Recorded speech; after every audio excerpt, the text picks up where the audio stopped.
yang awal mula saya mau diet, Iya. 1,5 tahun ke belakang, itu lagi Mhm. ada masalah banget, habis Dok, kayak gimana ya, saya punya income dari situ, anak Mhm. saya, masa sih saya nggak bisa bahagia? Nggak bisa banget sih saya bersyukur. Ya Allah gimana nih? Intinya saya pengen cari bahagia pas itu, apa sih yang bikin saya bahagia ya Allah? Nah, udah kondisi kayak gini, badan gemuk juga, terus saya kepikiran gini.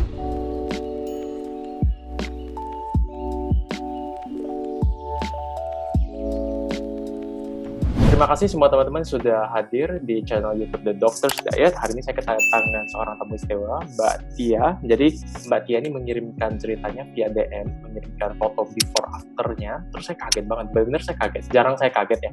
Tapi ini benar-benar saya kaget banget karena perubahannya begitu drastis.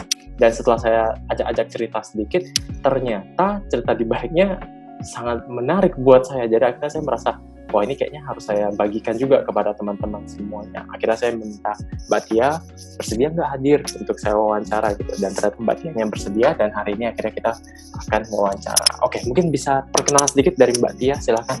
Assalamualaikum teman-teman. Nama saya Asti, biasa dipanggil Mbak Tia di sini. Dari teman-teman yang saya ajak diet, manggilnya saya Mbak Tia. Asli dari Pare Kediri, Kampung Inggris. Yang pernah ke Kampung Inggris, yang belum, ayo belajar bahasa di Kampung Inggris. Saya mau berbagi pengalaman saya. Karena basicnya saya tuh suka bercerita, senang berbagi apapun, suka dongeng juga. Jadi saya excited banget buat berbagi pengalaman. Saya pengen menginspirasi teman-teman dan terutama ibu-ibu yang kesulitan mau diet, mau mulai dari mana. Iya benar. Jadi ceritanya kemarin fotonya itu before-nya kan sekitar 87 kg ya. Kalau teman-teman lihat di nanti pasti udah kelihatan banget perbedaannya jauh banget. Dengan sekarang berapa Mbak? Ya. Sekarang antara 58-59 segitu Kak. 58-59 kilo, which is huge. Tapi kalau misalnya kita lihat dari angka mungkin ya nggak sespektakuler yang lain yang ratusan kilo turun sampai berapa banyak. Iya.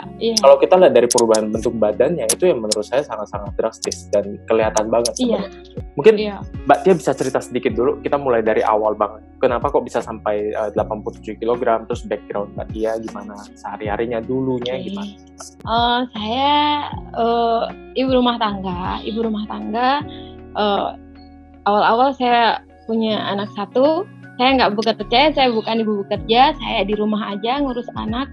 Saya nikah muda Dok, saya nikah muda, umur 17, keluar SMA tuh saya nikah. Terus saya ambil D1 lang.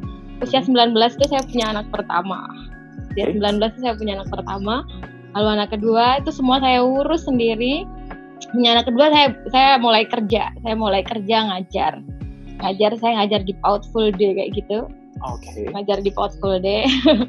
Terus kehidupan saya sebenarnya padat banget karena di PAUD full day tuh saya punya kewajiban buat store hafalan Al-Quran. Terus nanti ada jadwal kajian.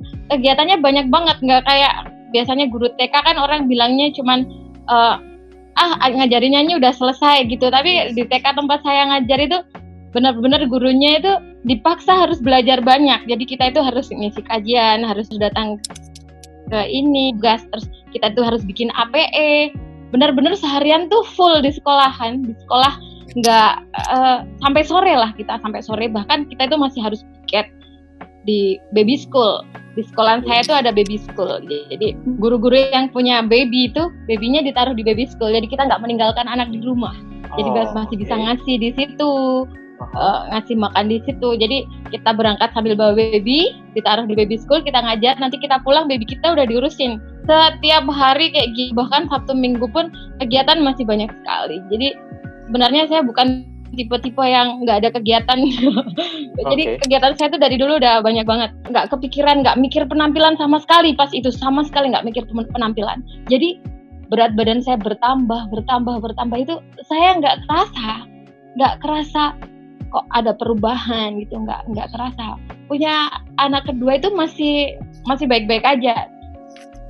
Belum obes lah, saya menganggapnya belum obes. Karena mungkin saya melakukan semuanya sendiri, nggak ada pembantu.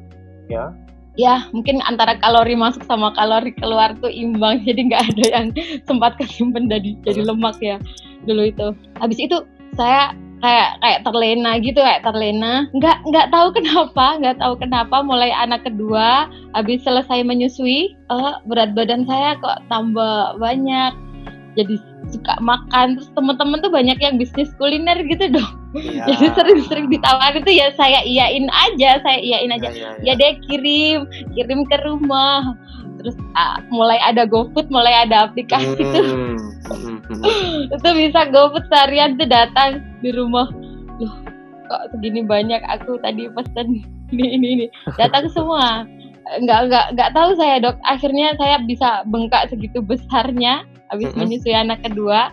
Anak ketiga udah mulai menyusui nih, udah mulai tak terkendali nih. Kan saya mulai capek kan, mulai kewalahan, aktivitas juga banyak ini itu. Saya makan juga banyak, Dok.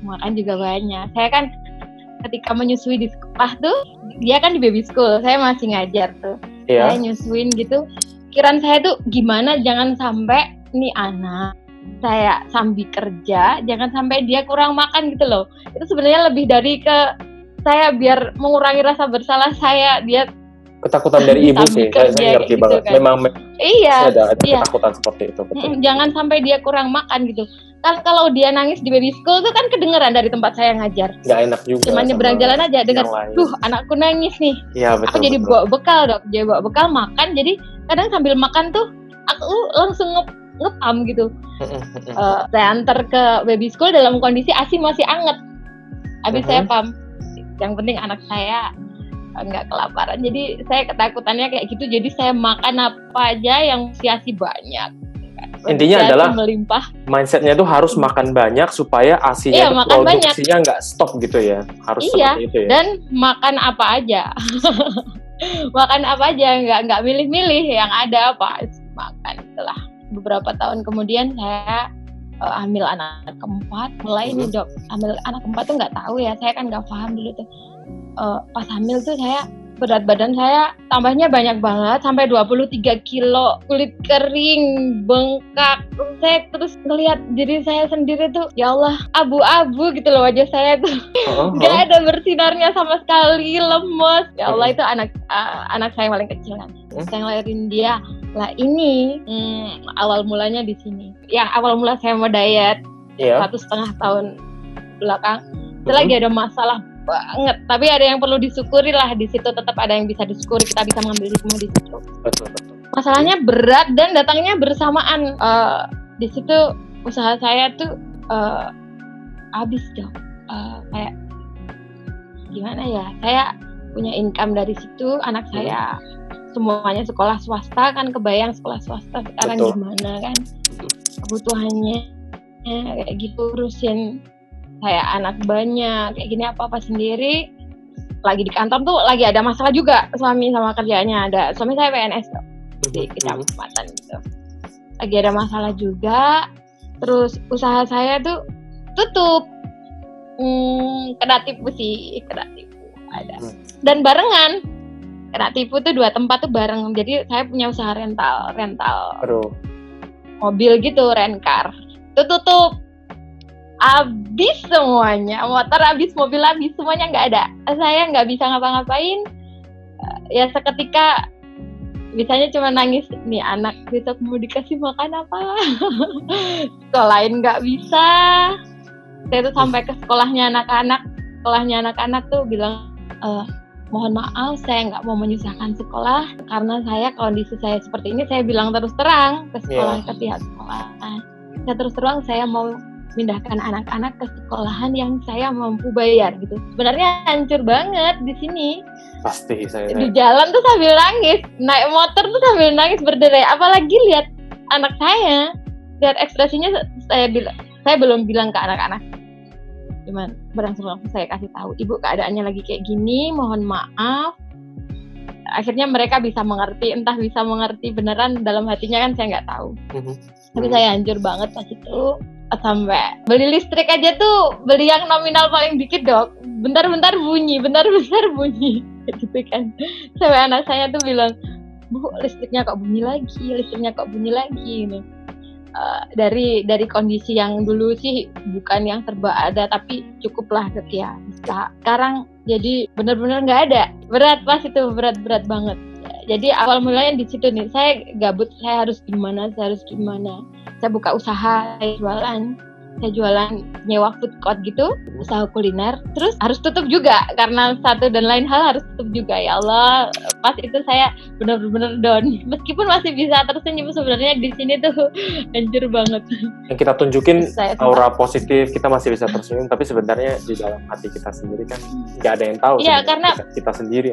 Karena bukan tentang diri kita aja, karena kita punya tanggung jawab sama anak, keluarga. Bukan tentang kalau diri saya sendiri cukup makan, udah bisa makan hari-hari udah. Mikir besok masa depannya anak-anak gimana, sekolahnya gimana, enggak. Kalau mikir diri kita sendiri mah nggak harus down sebenarnya. Ya, betul. Dalam beberapa bulan tuh keterpurukan tuh saya gini Dok, masa sih saya nggak bisa bahagia, nggak bisa banget sih saya bersyukur. Ya Allah, gimana nih? Intinya saya pengen cari bahagia pas itu. Apa sih yang bikin saya bahagia ya Allah? Nah, udah kondisi kayak gini, badan gemuk juga, terus saya kepikiran gini, saya tuh belum pernah diet, bener-bener diet tuh belum pernah diet.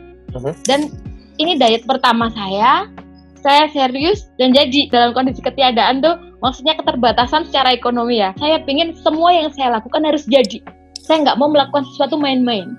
Saya nggak mau melakukan sesuatu coba-coba gitu loh. Jadi ketika saya diet, saya pengen jadi. Saya pengen bahagia dengan itu. Saya pengen merubah penampilan saya pengen lebih sehat, dan saya pengen berhasil. Jadi ketika saya memutuskan untuk diet tuh, saya sudah pikiran saya harus jadi. Kali ini diet saya harus berhasil. Titik, nggak boleh enggak gitu kan. Saya mulai browsing tuh. Saya mulai browsing, lihat channel, saya beli buku, saya mulai olahraga, saya mulai jogging tuh. Cari bahagianya gitu. Usaha saya mulai saya iniin lagi, saya giatin lagi, saya buka persewaan perlengkapan bayi. Oke. Kan anak saya banyak. Saya mulai olahraga tuh Dok. Saya mulai olahraga serius banget. Terus awal-awal tuh saya kenal diet tuh OCD. Dulu pernah kayaknya ada berita yang OCD tuh sampai meninggal gini kan. Berembus saja. Saya dengar aja, tapi saya belum browsing sendiri, saya belum tahu OCD gimana. Bahaya tuh gini. Ya oke. Tapi tetap dilakukan OCD-nya berarti. Saya diet pertama saya OCD sambil saya olahraga jogging. Oke. Itu saya pelajari OCD itu banyak gini. Terus saya bisa waktu itu menjalankan OCD sih nggak ada beratnya. Saya nggak merasa berat atau gimana. Jendela makan ini loh saya kurangin. Berangsur tuh memang berat badan saya berkurang sampai berat badan saya 74. Oke. Baik. Sampai di 74. Terus saya belajar lagi buka channel ini. Terus saya mulai paham gimana caranya biar kita itu mempertahankan berat badan ideal biar nggak balik lagi ketika nanti sudah masuk berat badan yang kita inginkan. Saya jadi belajar itu. Terus saya mulai buka channelnya Dokter Dian juga. Setiap hari saya kepoin, saya liatin kayak gitu, saya ikutin. Terus salah satunya juga dengan weight training. Jadi saya mulai belajar juga dunia fitness kayak gitu. Kan kalau saya di sini kumpulan saya kan ibu-ibu kajian kayak gitu Dok. Dunia fitness tuh tabu banget. Ya, banget. Sangat tabu. Bahkan status saya yang sekarang saya berbagi itu belum bisa saya share ke mereka. Padahal saya pengen banget berbagi. Saya tuh berangkat ke tempat gym itu benar-benar sendiri, nggak tahu apa-apa. Jadi saya masuk ke tempat gym tuh, saya tanya sama trainer yang di sana. Jadi bukan PT saya, tapi trainer orang yang kerja di sana. Saya cuma diajari pakai alat ini aja. Mbak ini gini. Udah. Oke. Berbulan-bulan saya di gym itu, saya melakukan weight training tuh sebisa saya. Pola latihannya belum teratur Dok. Jadi alat yang diajari dia pakai ini. Saya belajar lagi, saya sampai beli buku anatomi. Oh wow. Saya beli tuh. Saya beli buku tentang eating clean. Ini di belakang saya beli. Buku eating clean saya baca. Oke, bagus. Itu kan di situ kan belajar tentang otot-otot kan. Betul. Kan? Terus sini deltoid itu yang mana? Terus glutes itu apa aja, latihannya harus gimana kan. Saya mulai belajar itu. Saya juga buka channelnya itu Bro Dibalo. Oh ya, bagus. Julia Babshoot. Jadi saya mulai ya. belajar pakai pola latihan. Jadi saya dietnya saya terusin. Sudah masuk berat badan hampir ideal nih dok, hampir tapi masih jauh kan. Masih hampir ideal. 68 berapa itu saya udah nggak OCD lagi. Saya ikut pola dietnya Dr. Dion kan. Saya mulai kayak kalori maintain gitu aja. Hitung-hitung saya mulai belajar. Saya mulai kayak gitu. Jadi saya mulai gini, ketika saya lapar, saya udah belajar kalori makanan kan. Ketika saya lapar, saya makan dan makanan saya harus yang baik gitu loh. Makanan saya harus yang baik, intinya gini, kalau orang nge-gym kan, protein kan kayak segala-galanya gitu. Tapi tenaganya saya ambil dari karbohidrat. Jadi karbohidratnya saya pilih yang kompleks. Sebisa mungkin saya menghindari karbohidrat simpleks. Saya masih makan nasi, tiap hari makan nasi. Jadi pertama tuh saya bilang gini, Mbak, niatnya dulu. Kalau mau diet tuh niatnya dulu, nomor 1 apa? Kita jaga kesehatan. Kita sama pencipta itu kita dikasih badan, nggak boleh kita sembarangan. Kita wujud syukur kita itu dengan menjaga kesehatan. Kalau kita olahraga itu niatkan dulu ibadah Mbak. Biar semua yang kita lakukan tuh ada nilai pahalanya.